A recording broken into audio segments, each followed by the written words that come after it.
संत ज्ञानेश्वर गाथा प्रत्येक अभंगाचा मराठी अनुवाद। तुझ्या सगुण गुणाला बोलून तुझ्या प्राप्तीकरता भजनाच्या पाठीशी लागलो, त्यामुळे तुझ्या सगुण स्वरूपाच्या कथा सारख्या अंतकरणात राहतात। मी म्हणतो, निर्गुण चैतन्य हेच सगुण बनून सर्व जीवांचे जीवन आहे। त्या निर्गुण चैतन्याला व्यापक भाव उत्पन्न होण्याला दुसरे स्थानच नाही। ज्या श्रुती नेती नेती म्हणून थकल्या तोच विश्वाच्या आकाराने विस्तारला आहे। त्याच्या मुख्य भक्तीने विचार करणे चांगले असले तरी अंतकरणात जी सगुण मूर्ती आहे त्या सगुण मूर्तीच्या पायाचे चिंतन करण्यात कधीही विसर पडू देणार नाही। एक अद्वितीय स्वरूप आत बाहेर तूच एक आहेस। अद्वैताचा प्रकार कोणाला सांगावा म्हणून तो त्या निर्गुण स्वरूपाविषयी पर अपर स्थूल सूक्ष्म इत्यादी विचार असला तरी मला मात्र सगुण स्वरूपाविषयीच आदर वाटतो। म्हणून ते तुझे सगुण रूप आमच्या समाधान स्थितीला शिल्लक उरो म्हणजे झाले। याशिवाय द्वैताद्वैत विचारांची भ्रांती माझ्या मनाला नको। त्या तुझ्या सगुण स्वरूपासारखे मोठे सुख मला दुसरे आवडत नाही। त्या निर्गुण स्वरूपाच्या ठिकाणी हे स्वतः मनच उदासीन होते। ज्या ठिकाणी थोडेफार असे काही निवडता येईनासे होते असा विचार केला म्हणजे हे तुझे सगुण सोंगच मनाला फार आवडले। या मनाची भ्रांती पेडण्याकरिता तुझ्या सगुण स्वरूपाच्या ठिकाणी भाव ठेवणे मला बरे वाटते। या दृश्यादी भावामध्ये स्वतः तू आपल्या स्वरूपाने विस्तार पाहून सर्व जग आपल्या अंगाने तूच झाला आहेस। ज्ञाता ज्ञान ज्ञेयादी त्रिपुटीसह वर्तमान शून्य शून्य ओंकार इत्यादी मार्ग त्या स्वरूपाच्या ठिकाणी करू शकत नाही। रखुमादेवीचे पती श्री विठ्ठल त्यांचे उदार मुख उदार सुख याच विचाराच्या अंगाने भोगीत राहणे बरे असे माऊली सांगतात। माझ्या अंतकरणातील अज्ञान काढून ज्ञानाच्या योग्यतेला मला कोणी आणले, तसेच सूर्याप्रमाणे तेजस्वी ज्ञानाच्या पंक्तीस कोणी बसविले असा विचार करू लागलो तर हे मनमोहना श्रीकृष्णा, हे सर्व तूच केलेस। अंधाऱ्या रात्री चकोराचे पारणे फेडण्याकरता व कमळांना विकसित करण्याकरिता जसा चंद्र उगवतो त्याप्रमाणे हे श्रीकृष्ण तू अज्ञानाच्या रात्रीमध्ये आम्हाला सुख देण्याकरिता जणू चंद्रच उदयाला आला आहेस। तुझ्या स्वरूपाविषयी हे बोलणे मोठे चमत्कारिक आहे।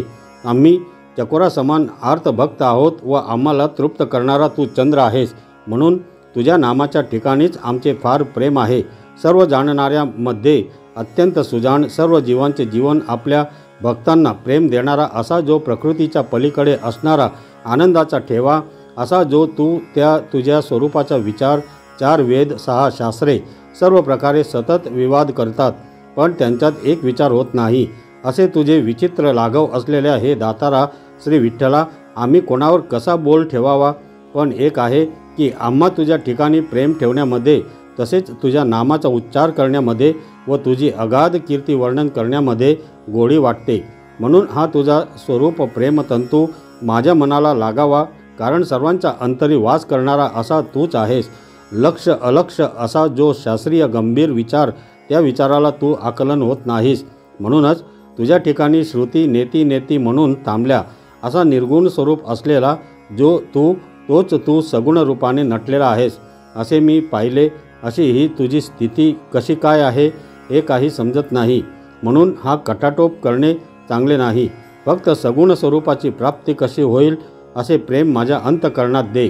याकरिता मी निर्गुण स्वरूपाचा चाळा टाकून देऊन हा प्रत्यक्ष सगुण रूपाने जो तू प्राप्त झाला आहेस तोच पाहावा असे वाटते। या निर्गुण स्वरूपाच्या ठिकाणी कोणत्याही इंद्रियांनी भानगडीत कशाला पडावे? शरीररूपी नगराच्या 10 इंद्रियात कोंडून भरलेले इतकेच काय, दशदिशेला व्यापून राहिलेले असे जे तुझे स्वरूप त्याच्या प्राप्तीच्या भानगडीत आमच्या सारख्यांनी कशाला पडावे? माझे पिता व रखुमादेवीचे पती श्री विठ्ठल त्यांना धैर्य धरून उघड्या डोळ्यांनी पाहावे, हा मार्ग सोपा आहे असे माऊली सांगतात। जो भगवान श्रीकृष्ण तो स्वरूपाने काळा असून जगाचे भक्षण करणारा जो काळ त्या काळाचाही काळ आहे, अशा श्रीकृष्णाच्या नामामृताचा पाठ भक्तांच्या हृदयामध्ये असल्यामुळे ते नेहमी सुखी आहेत। त्या सुखाकरिता कोट्यवधी तपे अगर व्रते अथवा तीर्थ भक्तांना करावे लागत नाही। सर्व जीव मात्रामध्ये सहज रीतीने भरलेला तू साधू संगतीने आम्हाला स्पष्ट दिसतोस। तुझ्या चैतन्य रूप बिछाण्याच्या ठिकाणी आम्हा भक्ताचे मन मुरले, त्यामुळे अंतकरण रूपी घटात तुझे सावळे व सकुमार लहान रूप स्पष्ट दिसत आहे। अशा तऱ्हेचा परमात्मा माझे पिता व रखुमादेवीचे पती जे श्री विठ्ठल हाच सर्व जगाचे बीज आहे असे श्री गुरु निवृत्तीरायांनी आम्हास सांगितले असे माऊली सांगतात. हे श्री हरी कृष्णा, तुझी मूर्ती मंगल रूप आहे. तुझ्या मुखावरील लावण्य रूप बाणाने माझ्या मनाचा वेध केला आहे. म्हणजे मला तुला वेध लागला आहे. सहज स्वरूप स्थितीने त्या रूपाचा बोधकही तूच आहेस. तुझ्या स्वरूपाचा निर्धार करू गेले तर तू सगुण आहेस की निर्गुण आहेस याचा काही पत्ता लागत नाही. म्हणून तू असा आहेस किंवा तसा आहेस असा काहीच निश्चय करता येत नाही. तुम्ही स्वतः सृष्टी निर्माण करून त्यामध्ये प्रवेश करता. या तुमच्या कृतीचे कोणी वर्णन करावे? तुझे गुण वर्णन करू गेले असता मन तुझ्या स्वरूपाच्या ठिकाणी तटस्थ होते. त्या ठिकाणी बिचारा गरीब काळ आम्हाला काय करणार आहे? अशी तुझी मूर्ती मनात ध्यान केले असता त्या मनात तुझा आपोआप प्रवेश होतो.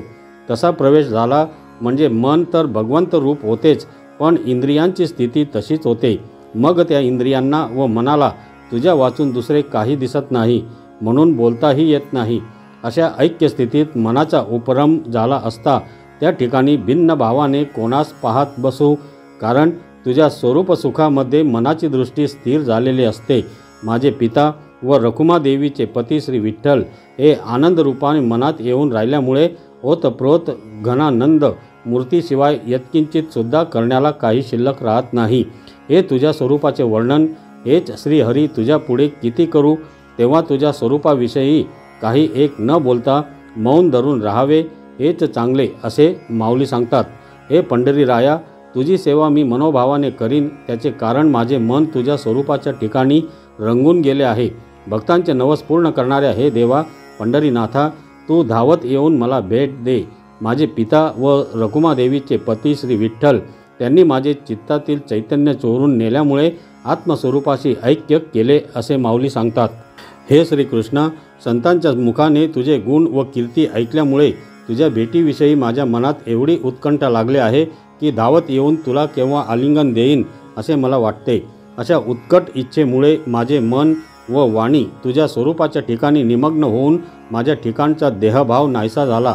मनाने तुला आलिंगन देण्याच्या उतावीळपणाने बाहू उचलले, पण तुझ्या यथार्थ स्वरूपाचा विचार करता तुझे तसे स्वरूप नसल्यामुळे माझे ते उचललेले बाहू टकले.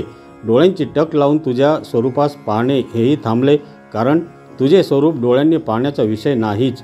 याप्रमाणे माझे पिता व रखुमादेवीचे पती श्री विठ्ठल त्यांनी माझी अशी स्थिती केली असे माऊली सांगतात.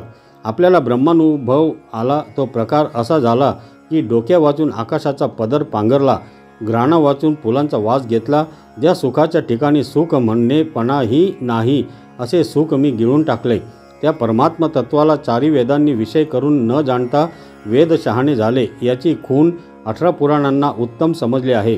रखुमादेवीचे पती जे श्री विठ्ठल सर्व जीवांचे जीवन असलेला तो सोपाधिक असल्यामुळे त्याचे जे निरुपाधिक स्वरूप त्या ठिकाणी माझे मन स्थिर झाले असे माऊली सांगतात. मला असे वाटते की डोळ्यांनी तुलाच पाहावे, कानांनी तुझेच गुणानुवाद ऐकावे. तू सर्व व्यापक आहेस अशी कल्पना करून तुझेच ध्यान करावे. पायांनी तुझ्या दर्शनाकरिता वाट चालावी. याप्रमाणे काया वाचा मने करून रखुमादेवीचे पती जे श्री विठ्ठल त्यांचा ध्यास लागल्यामुळे ते सर्वत्र कोंदून भरले आहेत असे ज्ञान मला श्री गुरु निवृत्तीरायांनी करून दिले व ते ज्ञान ब्रह्मरूपाने माझ्या शरीरामध्ये कायमपणाने प्रकट झाले असे माऊली सांगतात. हे कृष्णा, तुझ्या सगुण स्वरूपाच्या ठिकाणी मन लुब्ध होऊन प्रपंचाचे भान नष्ट झाले आणि माझे मी पण तुझ्यामध्ये एकरूप झाले. तू सर्वांचा आत्मा असून स्वामी आहेस. तुझ्या सुखाची भेट देण्यास अंतर करू नकोस. तुझ्या देवपणाच्या पदवीचे सौख्य मला भोगू दे. तुझ्या स्वरूपाहून जर मी वेगळा झालो तर माझा प्राणच जाईल. याकरिता तुझ्या नामाचा वियोग मला होऊ नये. तुझ्या नावाचे ध्यान व गुणाचे कीर्तन चुकू देणार नाही व तुझ्या पायाचा विसर केव्हाही होऊ देणार नाही. या तुझ्या पायापासूनच निवृत्तीरूप मोक्षाच्या माथ्यावर मी चढेन. म्हणून सबाह्य तुला हृदयात धरला आहे. अशा निवृत्तीच्या ध्यानामध्ये माझे मन निमग्न होऊन राहिले तर तुझ्यासारखाच परमात्मा रूप मी होईन. अनंत गवळ्यांच्या मुलांमध्ये तूच भिन्न भिन्न रूपाने दिसतोस. त्याचा थाट माट काय वर्णन करावा, अशी तुझी शक्ती विलक्षण आहे.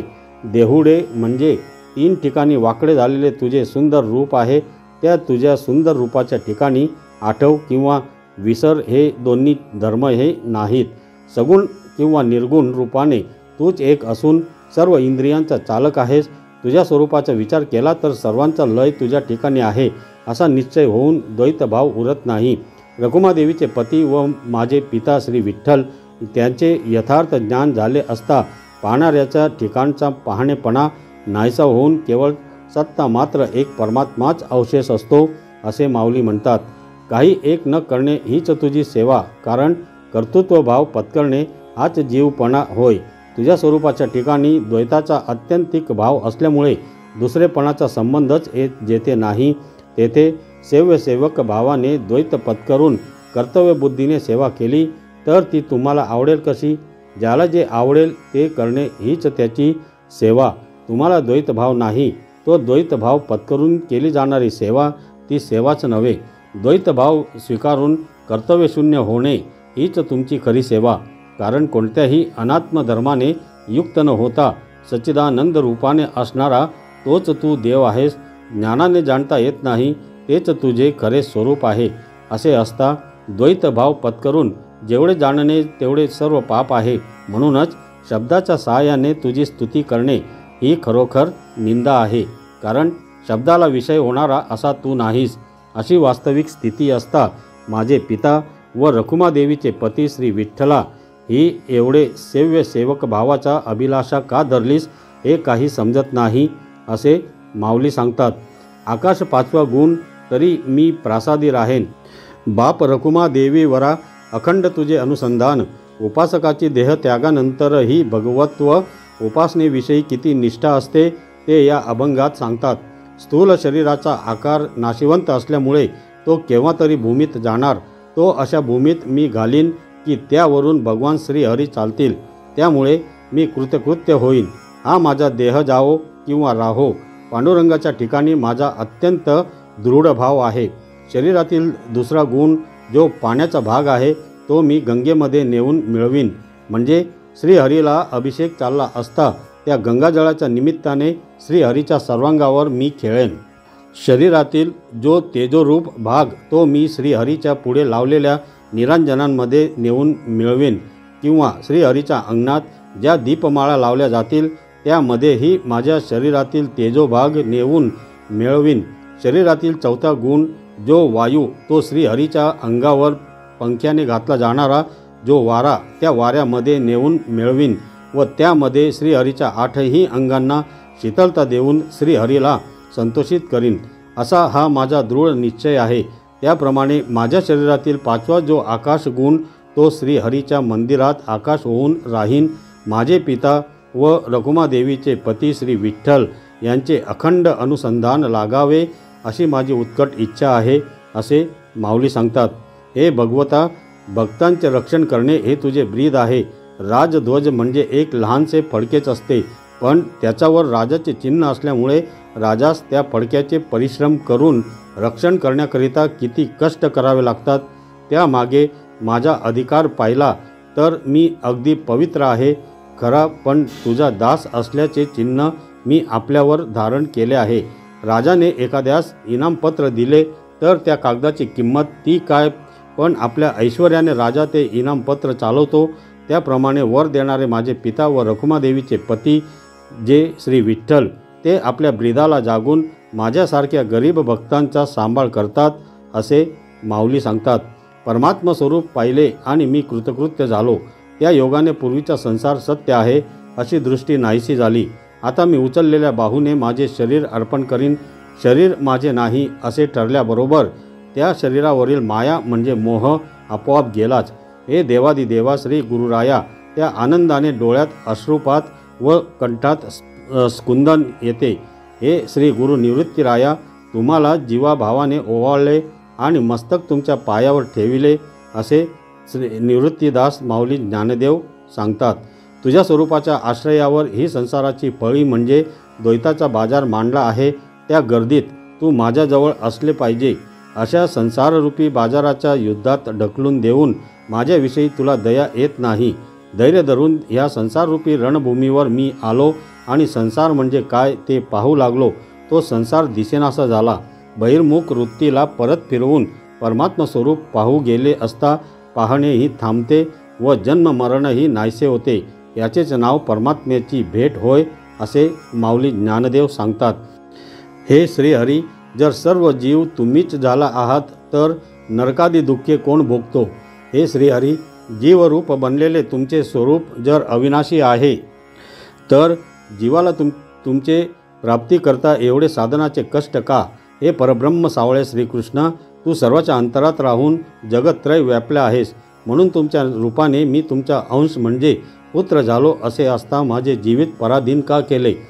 यामुळे तू माझा बाप आहेस असे म्हणताना मी आपल्या स्वरूपाहून भिन्न झालो. त्यामुळे एकीकडे काळ आणि दुसरीकडे संसार या दोन्हीच्या कचाट्यात अटकून पडलो. अशा स्थितीत तुमच्याकडे येण्याची इच्छा करतो. तो तुमचा मोठा देवपणा म्हणजे ऐश्वर्य पाहून भ्यालो. नादबिंदूपासून शरीर जन्मले, त्या शरीराकडून भगवत प्राप्ती वेदशास्त्राच्या साक्षीने असाध्य करून मद माणसामध्ये वाढविले.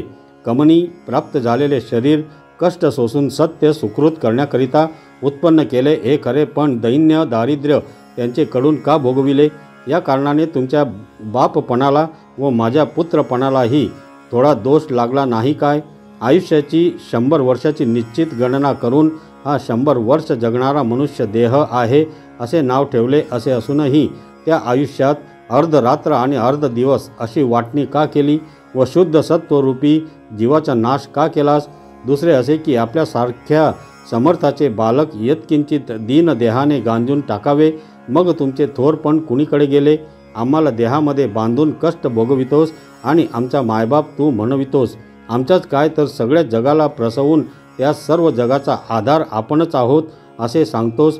ज्या ज्या ठिकाणी जीवत्व आहे त्या त्या ठिकाणी शिव आहे म्हणजे परमात्मा आहे हे माझ्या मनाला पटत नाही. ज्याप्रमाणे कीटकी ध्यानाने भुंग रूप होते त्याप्रमाणे आम्हा जीवाला परमात्मा रूप का करून टाकीत नाहीस? एक स्वरूपानुसंधान चुकले तर या दोषाकरिता आम्हास एवढी मोठी शिक्षा करतोस. बरे, यातून सुटण्याला असे काय मंत्र तंत्र भक्ती हे साधन आहे की त्याचे आराधन करून त्या दोषांचा नाश करून टाकतील?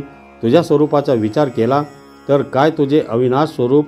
तुझे आम्ही पुत्र असताना काळांनी आमची शरीरे तुझ्या समक्ष फाडून खावी तरी तुला आमची दया का येत नाही? वारंवार मातेच्या उदरात जन्म घेऊन जीवाने दुःख भोगावे असा व्यर्थ शीण आम्हाला का देतोस?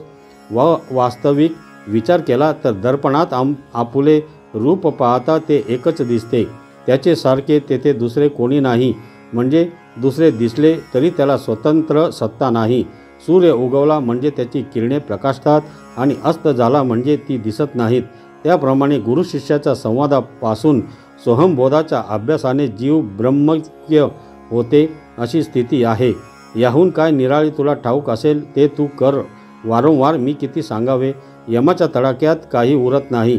याकरिता मुनी वनवास सेवन करतात, कोणी फिरतात, कोणी कपनी घालतात, कोणी हाताने केस उपटतात, कोणी भटकत फिरतात, कोणी यमाच्या भयाने शास्त्रोक्त संन्यास करतात, योगसिद्धीकरिता कोणी वनात जाऊन प्राणायामाचा अभ्यास करीतात, कोणी इंद्रियांचे दंडन करून त्यांना विषयापासून परतवितात. इतके करूनही भृगस्थान म्हणजे परमात्मपद प्राप्त होत नाही व परमानंदाच्या रसातही त्याला खंड पडतो म्हणजे त्यांना परमानंद प्राप्त होत नाही. वास्तविक विचार केला तर अविद्येकडून परमात्म्याच्या ठिकाणी जीवभाव उत्पन्न होतो व विद्येचा उदय झाला परमात्मा स्वरूपाच्या ठिकाणीच लय पावतो.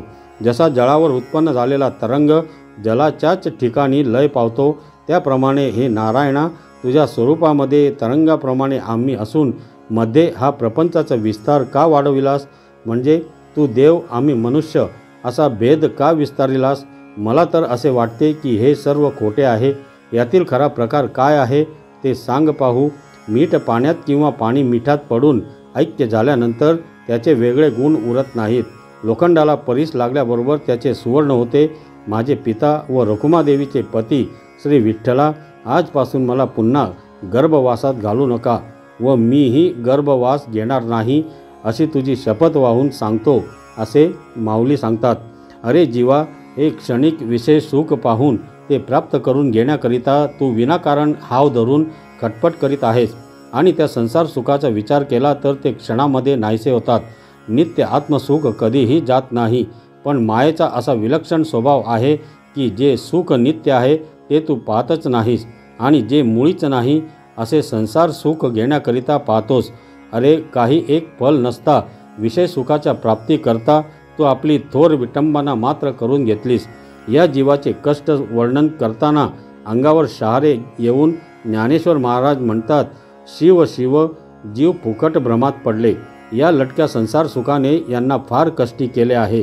तुला जे विषय सुख सत्य वाटते ते खोटे आहे आणि ज्याचे तुला ज्ञान नाही व जे खोटे आहे असे वाटते ते परमात्म लिंगच म्हणजे परमात्मा स्वरूपच सत्य आहे.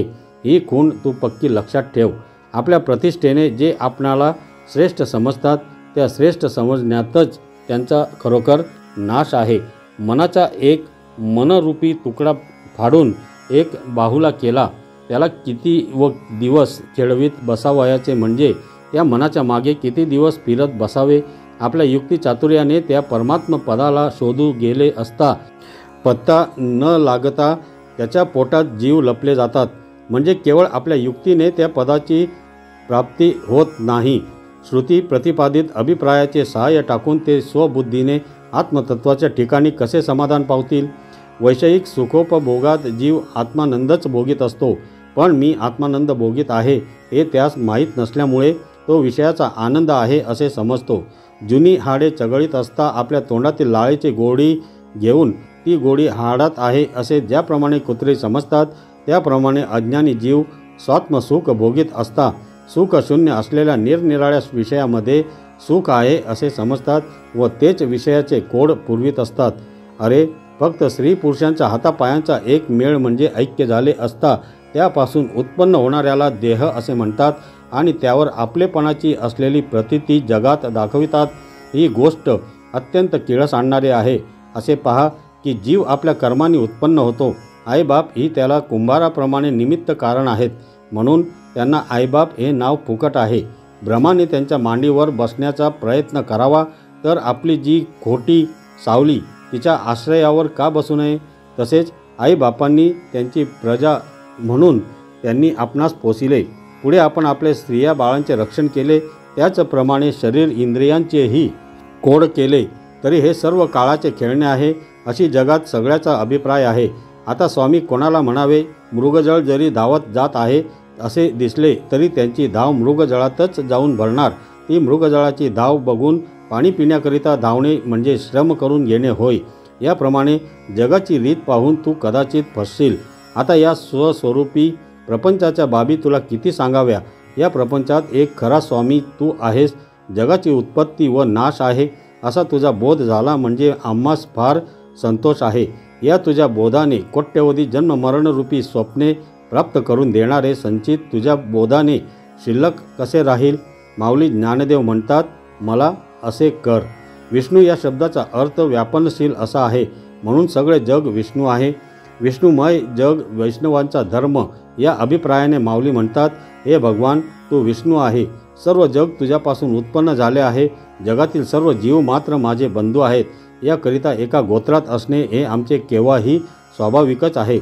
यांच्याशी द्वैतबुद्धी करून त्यांना टाकणे शक्य नाही. याकरता हे प्रभो, आमचे माहेर जे तू त्या तुझ्या वाचून आम्ही दुसरे काहीच ओळखत नाही. माहेर हेच आनंद उत्पन्न होण्याचे स्थान आहे, तेच जीवाचे जीवन आहे. जरी लोकदृष्ट्या पाण्यावरील तरंगांप्रमाणे आम्ही भिन्न भिन्न दिसलो तरी पाणीरूपाने वेगळे कसे असू.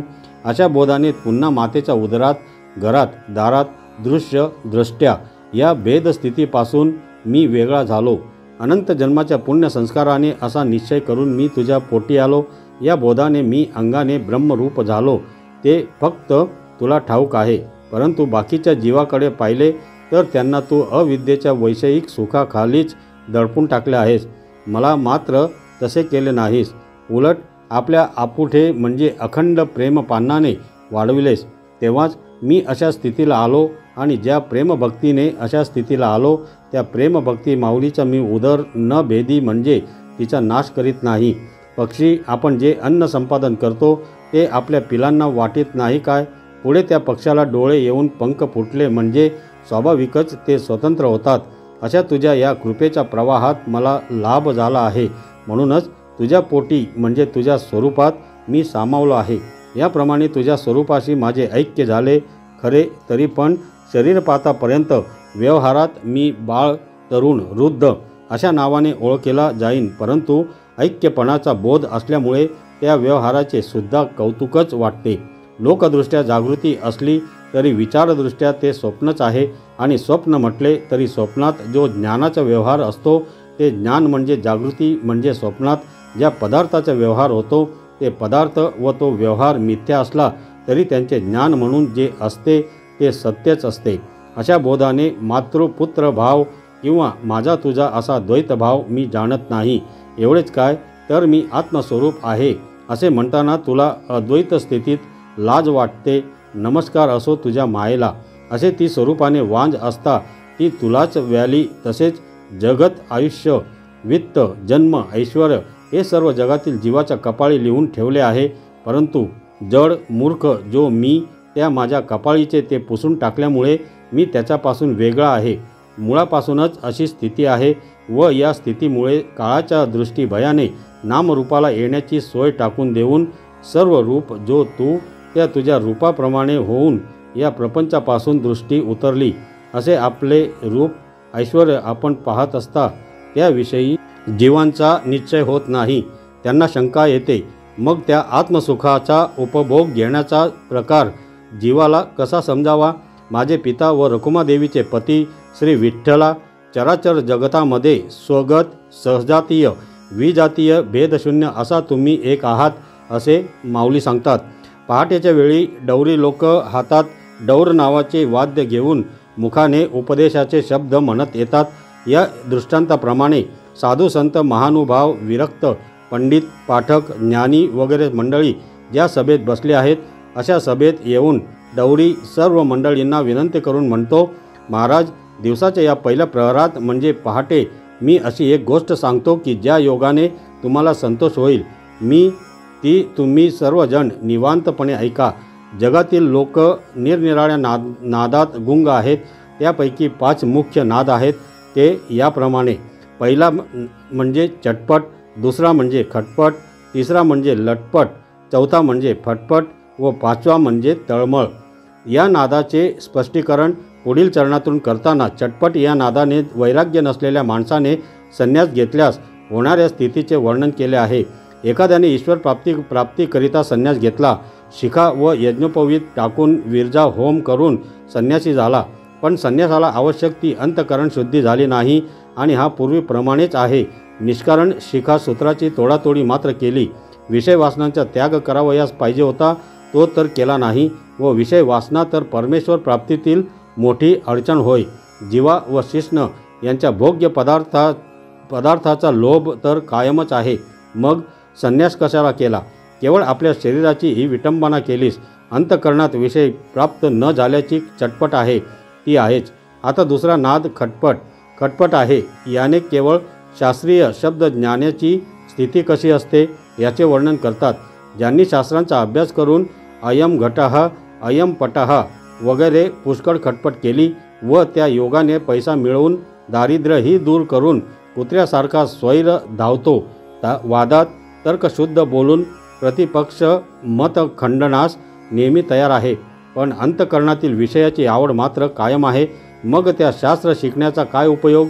कडू वृंदावन वरून कितीही जरी चांगले दिसले तरी आत ते जसे कडू असतेच त्याप्रमाणे या शब्द ज्ञानाची स्थिती असते.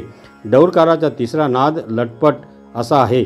या शब्दाने भोंदू गुरूंचे वर्णन केले आहे. काही लोक लटपट करून आपल्या भोवती शिष्य जमवून आम्ही ब्रह्मज्ञान प्राप्त करून देणारे गुरु आहोत असा बोभाटा करून आपल्या भोवताली जमविलेल्या बाजाराच्या योगाने उपजीविकेची सोय मात्र करतात. गुरु धनप्राप्तीचा लोभ धरून शिष्यांपासून धन काढण्याची व शिष्य गुरुला काही न देता दीनत्व दाखवून त्यांच्या घरी राहण्याची अशी दोघांची ही आपापल्या परीने लटपट सुरू असते व अशा रीतीने त्यांच्यात चढाओढ होऊन ते एकमेकांना आवरेनासे होतात. शेवटी त्यांचे ते उसने आणलेले ब्रह्मज्ञान नाहीसे होते. त्या दोघांनाही दुःखाचे दिवस येतात व शेवटी कामपाशरूप संबंध लागून त्यांचा जीव कासावीस होतो. आता डौरकाराच्या चौथ्या फटफट नादाने योगाभ्यासी लोकांची हकीकत सांगतात. योगाभ्यासी लोक प्राणायामाच्या योगाने मनावर ताबा चालवून औटपीठ नावाच्या महाकारण स्थानाचा आश्रय करून प्राणाला मस्तकात नेऊन ब्रह्मरंध्राच्या ठिकाणी स्थिर करतात आणि आपण पूर्ण योगी झालो अशा गर्वाने फुगून जातात। हे मला डौरकारालाही बरे वाटत नाही। अशा रीतीने देह कष्ट सोसून सुषुम्नेच्या मार्गाने ब्रह्मरंध्री प्राणवायू स्थिर करून परमात्मा प्राप्ती करून घेणे हा खरोखर असाध्य मार्ग आहे। अशा रीतीने भगवत प्राप्तीला विरोधी व अहोरात्र खटपट करून तरी या मार्गाने भगवत प्राप्ती कोणाला झाली आहे व ती न झाल्यामुळे तिला फटफजिती दर्शक फटफट हा नाद डौरकाराने वापरला आहे। आता पाचवा नाद तळमळ। याने तीर्थयात्रा व्रते वैकल्य करूनही चित्ताला शांती नाही अशा लोकांच्या स्थितीचे वर्णन करतात। एक दिवस उपवास व दुसरे दिवशी पाळणे या व्रताला धरणे पाळणे म्हणतात। असे धरणे पाळणे जीवाला हळहळ लावूनही केले, घाईने तीर्थयात्रा केल्या, तपाचे बलही संपादन केले, जप केला, तप केले, ध्यान केले, मंत्रबलाची पारायणे झाली, निरनिराळे देवतांचे आराधन केले, पण शेवटी काळाने नरडी दाबावयाची ती दाबलीच व इतके उपाय करणाऱ्या जीवांना दुःखाने तळमळावयास लावले। अशा रीतीने आत्यंतिक सुख प्राप्तीकरिता नाना तऱ्हेचे उपाय नादांच्या रूपकाने तुम्हाला सांगितले।